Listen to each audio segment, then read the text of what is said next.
مجلسی رافضی و حکومت صفوی.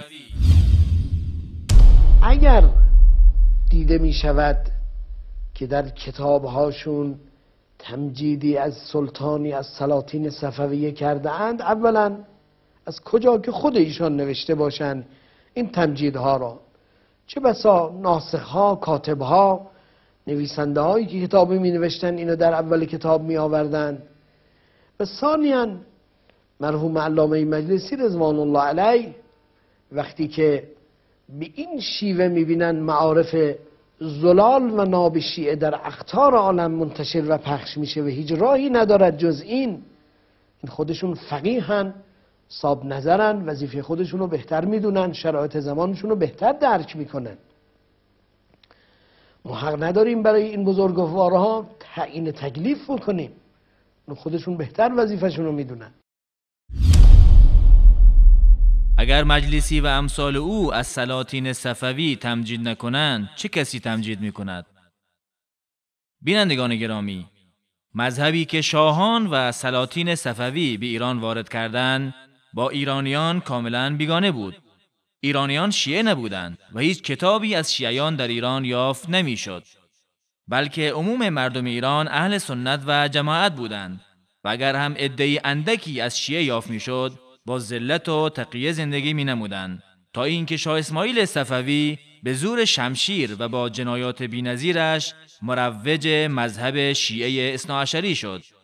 در این میان آخوندهای متعصبی از شیعه چون مجلسی فرصت را غنیمت شمرده و با حمایت و طرفداری از این جنایتکاران در قتل و کشتار و تجاوز و چپاول مسلمانان با دولتمردان صفوی سهیم شدند.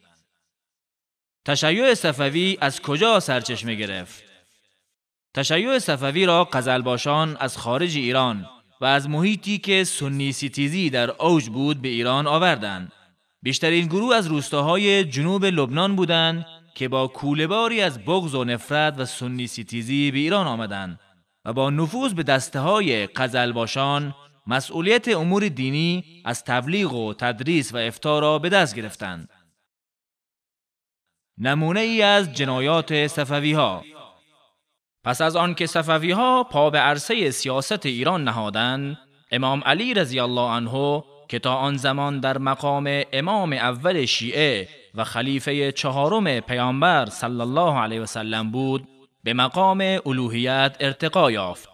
از میان بزهکاران دسته‌های افراطی به رهبری آخوندهایی از خودشان که یک شبه ملا شده بودند سر برآورده و روز و شب در کوی و برزن با صدای بلند به ابوبکر و عمر و عایشه رضی الله عنهم دشنام می‌دادند و از مردم ایران می‌خواستند که از خانه‌هایشان بیرون آیند و با آنها هم نوا گردند و بیش باد و کم مباد سر دهند. آنها اهل سنت را که اکثریت مردم ایران بودند کافر خواندند و جان و مال و ناموسشان را حلال دانستند. جنایت‌هایی کردند که زبان از بازگو کردن آن شرم دارد. تاریخ نویسان و محققان شاهان صفوی را چنگیز و تیمور آن زمان دانستند، چنانکه محمد عارف اسپناقچی زاده 1310 قمری شاه اسماعیل را با چنگیز و تیمور مقایسه کرده و می نویسد: او بسیار خونخوار و غدار و با چنگیز و تیمور در ایجاد نکال و عذاب همکار بود.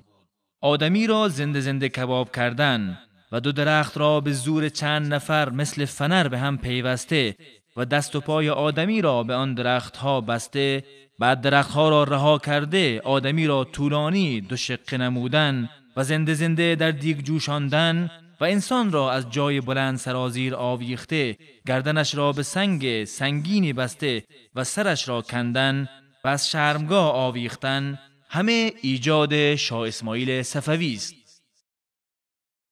با اینکه مروج مذهب شیعه امامیه بود، به جای آب شراب می آشامید و همیشه ندماء مجلس او زنان و پسران خوشمنظر بودند. در محرم فقط در روز عاشورا مجلس عزایی منعقد کرده، یکی از وعاظ کتاب روضه الشهدا حسین واعظ کاشفی را بر منبر می‌خواند: نگاه انقلاب الاسلام بین الخواص و العوام صفحه 271 محمد عارف اسپناقچی نشر دلیل قم چاپ اول. حتی عده‌ای او را دجال دوران دانستند، چنان که ازبک ها که توسط وزیر شاه اسماعیل به نام یار احمد نجم ثانی قتل عام شده بودند در مورد صفویه گفتند گویا روزگار این بلای سیاه را در برابر قتل عام چنگیزخان و امیر تیمورخان به انتقام به جانب ترکستان فرستاده است، چون جزای عمل حق است و این دجال است، اگرچه دجال را این قهر و غضب و تقلب نیست. نگاه عالم آرای صفوی صفحه 375 تهران چاپ 1350 و تاریخ ادبیات در ایران جلد 5 بخش اول صفحه 67 ذبیح الله صفا. توجه داشته باشید که هم عصران شاه اسماعیل او را از دجال نیز خونخوارتر می‌دانند. خورشاه بن قباد الحسینی زاده 972 قمری که مداح شاه اسماعیل و هم مذهب اوست و همچنین ابوالحسن قزوینی زاده قرن 12 که او نیز مداح صفویه است می‌نویسند شاه اسماعیل ضبط و سیاست به افراد داشت و در سفک دماء و ریختن خون به غایت حریص بود. به گناه اندک حکم قتل میداد. نگاه تاریخ ایلچی نظامشاه صفحه 83 و فواید الصفویه صفحه 15 ابوالحسن قزوینی مؤسسه مطالعات و تحقیقات فرهنگی تهران چاپ اول. کیروسینسکی زاده 1169 قمری که خود شاهد فجایع عصر صفویه بوده است می‌نویسد به تحقیق ایران به این خون‌آلودی و بی‌شفقتی هرگز نبوده است. وی دوره سلطنت شاه صفی صفوی را یک سلسله انقطاع ناپذیر از بیرحمی و خونریزی می‌داند. نگاه تاریخ ادبیات در ایران جلد 5 بخش اول صفحه 104 دکتر ذبیح الله صفا نشر فردوس تهران چاپ هشتم.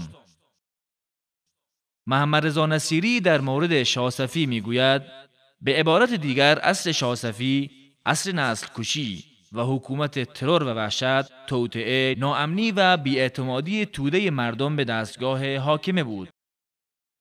مرجع سابق.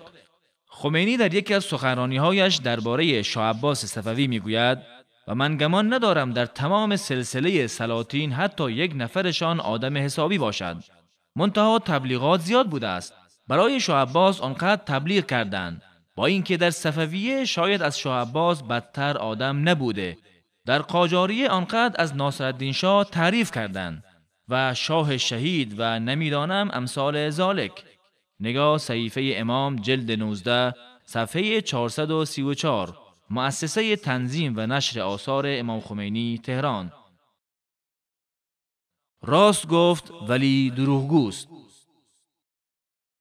آری، به گفته این آخوند وقتی مجلسی و آخوندهای درباری فرصت را مناسب دیدند که معارف پر از ضلالت و ناپاکی شیعه در اقطار عالم منتشر و پخش گردد، هیچ راهی نداشتند جز این که شریک جنایات و کشتار مردم بیگناه ایران شوند و ایشان را با زور شمشیر به کفر و شرک وادار نمایند. و از آنجا که دولت صفوی تاریخ و چهره سیاهی از خود به جای گذاشته است که حتی خود آخوندها نیز به آن معترفند، این آخوند سعی دارد همکاری مجلسی رافضی با دولت بدنام صفوی را توجیه نموده و او را تبرئه کند. توجه نمایید. این شبهه باید از ذهنها مرتفع شود که چرا ایشون با دولت صفویه همیاری و همکاری کردند. یکی این که عرض کردیم دولت صفویه بودن که با ایشان همیاری کردند و از ایشون خواستند و ایشون مسئولیت به عهده‌اش اومد، و دیگر اینی که ما شرایط اون زمان رو نمیدونیم و نبودیم و نیستیم الان و درک نمی کنیم که ایشون در چه مقطعی و شرایطی گرفتار بود که ناچار بود این کار رو انجام بده و این مسئولیت خطیر رو بر عهده بگیرد. آری، این آخوند راست میگوید که این دولت صفویه بود که با قتل و کشتار و چپاول و تجاوز و نسل کشی جنایتکاری به نام مجلسی را در مشرک ساختن ملتی که تمام آن سنی بود یاری کرد و او را به اهداف شومش رساند. حال پرسش این است: چگونه میتوان کتاب‌هایی بمانند بهار الانوار را که به دست چنین جنایتکاری تألیف شده است به عنوان یک مرجع دینی معرفی نمود؟